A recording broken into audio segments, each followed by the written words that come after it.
Bueno, bienvenidos otra vez a nuestro programa de confinamiento. Estamos acabando ya la parte de estrategia, queda ya muy poquito y hoy vamos a explicar el crecimiento externo de la empresa. En el vídeo anterior explicamos el crecimiento interno, que era aumentar la dimensión de la empresa mediante inversiones en la propia estructura. Toca ahora explicar el crecimiento externo, que es aumentar el volumen de operaciones, aumentar la dimensión mediante la adquisición, el control o la participación de otra compañía, de otra empresa. Cuando yo compro otra empresa, cuando yo de algún modo controlo, ya explicaremos cómo otra empresa, cuando yo compro acciones, participaciones de otra empresa, estoy creciendo de forma externa. Este crecimiento externo tiene una serie de ventajas e inconvenientes, como veíamos que también las tenía el crecimiento interno. Las principales ventajas que tiene el crecimiento externo, o la principal ventaja que nos ha de venir a la cabeza cuando nos lo pregunten en la selectividad, es que es mucho más rápido. El crecimiento externo supone un ahorro de tiempo brutal. Comprar una compañía puede hacer que crezca de golpe de forma rápida como nunca podría imaginarme. El crecer mediante ese crecimiento interno decíamos que era algo lento, que era algo costoso, era algo gradual, planificado y bueno, pero muy lento. El crecimiento externo es rápido y esa es la principal ventaja. Tiene otras ventajas, como también el poder superar ciertas barreras de entrada. Fijaos, hablábamos de las barreras de entrada el otro día, como la necesidad de un capital inicial, las políticas gubernamentales, los accesos a los canales de distribución, las economías de escala. Cuando yo compro otra compañía, de golpe produzco muchísimo más y de golpe puedo acceder a economías de escala que antes no tenía. Cuando yo compro otra compañía, a lo mejor de golpe puedo acceder a un canal de distribución que si no fuera de esta manera no podría entrar. Y como con estos ejemplos podríamos encontrar muchísimos más. El crecer de forma externa, el adquirir, el participar, el controlar otras compañías puede hacer que yo salte esas economías de escala. Y por último, puede ser la forma de entrar en esos mercados maduros, en esos mercados que decíamos que están ya, decíamos antes, sobaos, esos mercados en donde hay un exceso de oferta, en donde ya meter cuña, en donde ya crecer en cuota de mercado es muy complicado, y cuando yo compro otra empresa, no solo estoy comprando la otra empresa, sino que estoy llevándome la cuota de mercado de la otra empresa, estoy llevándome a los clientes, a los consumidores de esa otra empresa. Por tanto, para crecer en mercados maduros, crecer en mercados donde hay exceso de oferta, crecer en mercados de productos en donde ya muchas empresas están intentando competir ahí, el crecimiento externo puede ser una muy buena forma de entrar. Claro que el crecimiento mediante el control, la participación o la adquisición de otras compañías tiene sus inconvenientes. Para empezar, es mucho más caro.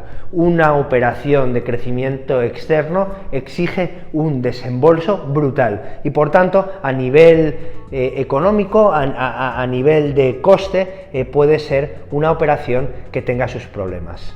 Cuando yo llevo a cabo este crecimiento externo, mediante, por ejemplo, la adquisición de otra compañía, estoy adquiriendo todos los activos de esa compañía. Los activos que me interesan, los activos que para mí son rentables, los activos que responden a las demandas que tiene mi empresa, pero también aquellos activos que a lo mejor no están en buen estado, o aquellos activos que, aun estando en buen estado, a mí personalmente como empresa no me interesan. Por eso la compra de activos innecesarios es un inconveniente de este crecimiento externo.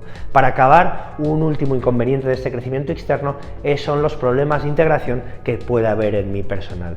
Por ejemplo, yo tengo una compañía con mi dirección financiera y el director o la directora financiera de mi empresa, adquiero otra compañía, esa otra compañía tiene también una dirección financiera y cuando somos los dos una misma compañía solo cabe un director financiero y por tanto puede haber un problema de integración entre las dos personas que ocupaban ese cargo.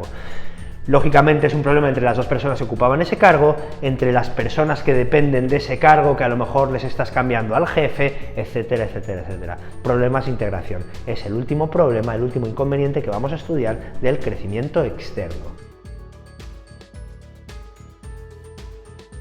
Seguimos con nuestro crecimiento externo y si decíamos que el crecimiento externo es el aumento de la dimensión de la empresa mediante la adquisición, participación y control de otras empresas, vamos a empezar explicando los tipos de adquisiciones o, dicho de otro modo, los tipos de fusiones que existen, porque cuando hablamos de adquisición vamos a hablar de la fusión pura y de la fusión por absorción o simplemente absorción.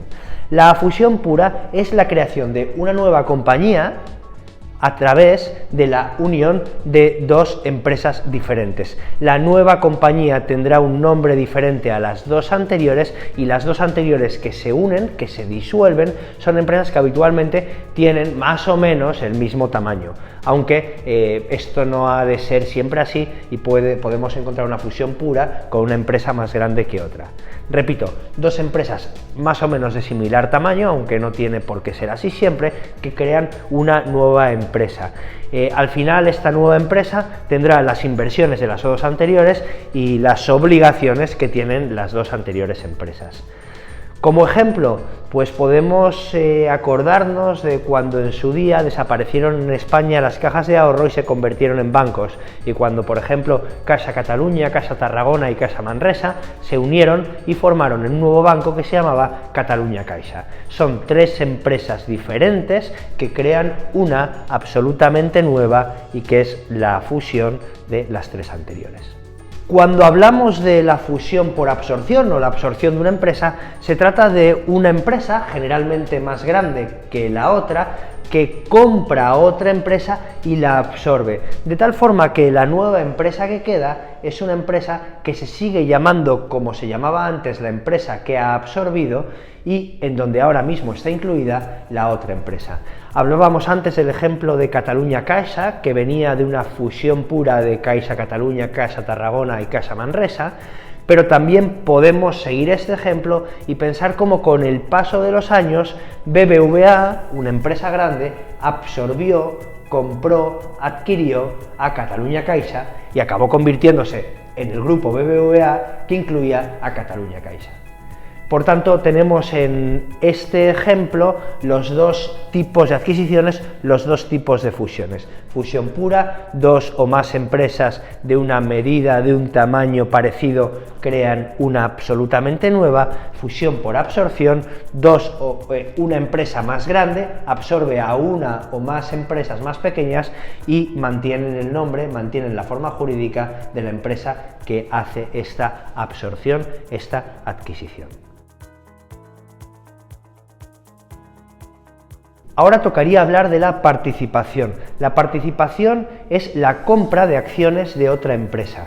Cuando yo compro más del 80% de las acciones, de las participaciones de otra empresa, estoy hablando de una forma de crecimiento externo vía participación absoluta. Cuando esa compra de acciones está entre el 50 y el 80%, estoy hablando de una participación mayoritaria, y cuando esta compra de acciones es menor al 50% de las acciones de la compañía, del capital social de la empresa, estamos hablando de una participación minoritaria.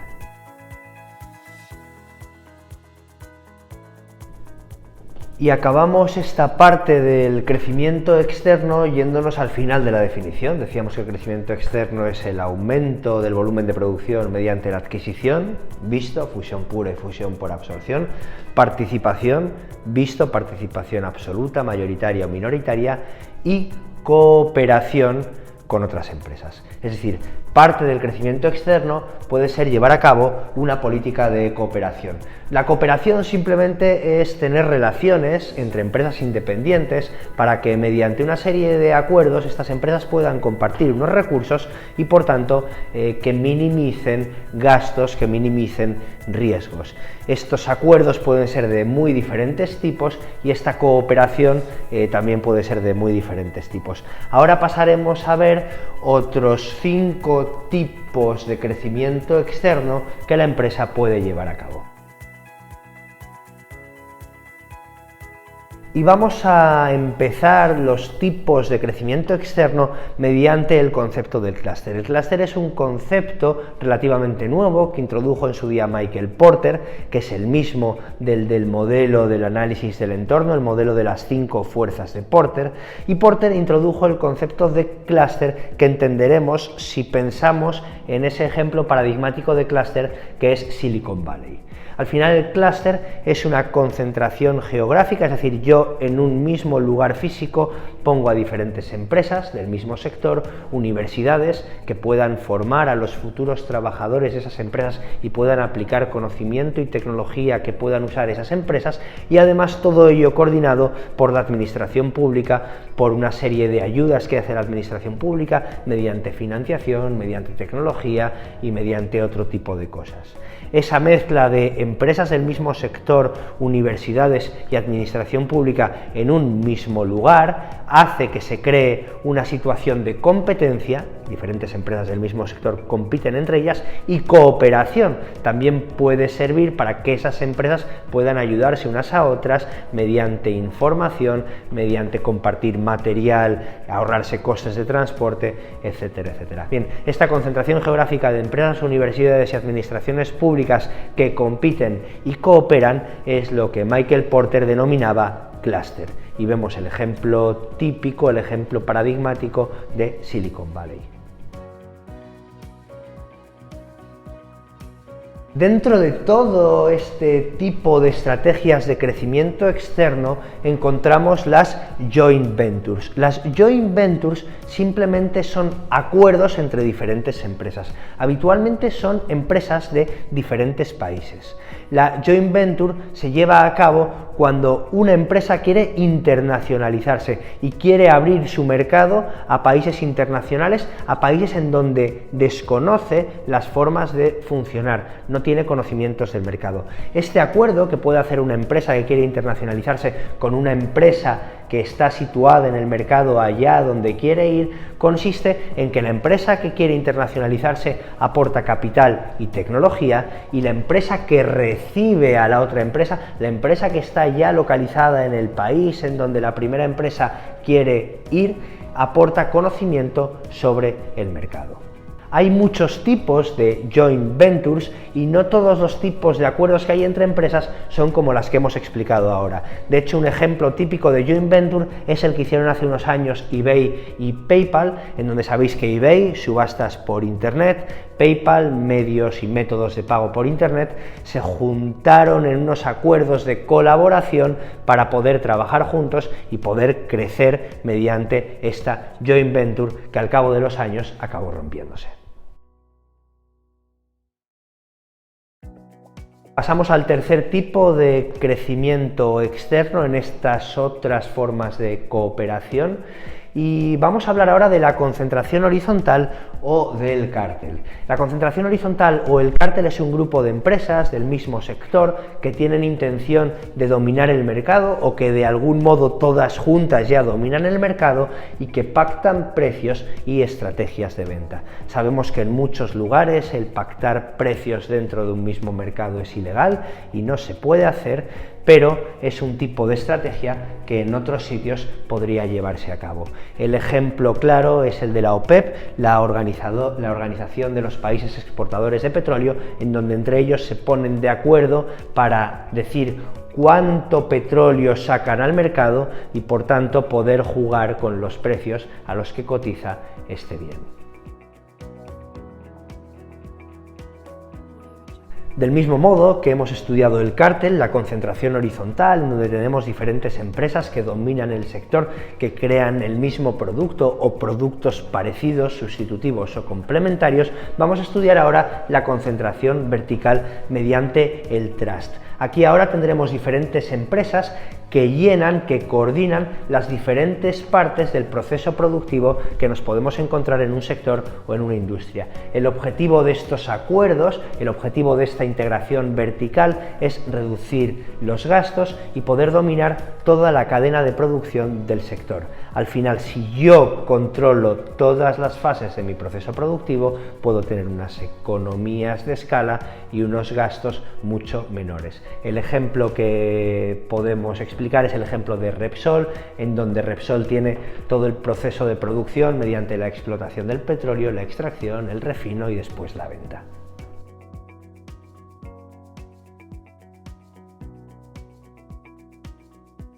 Audio Jungle.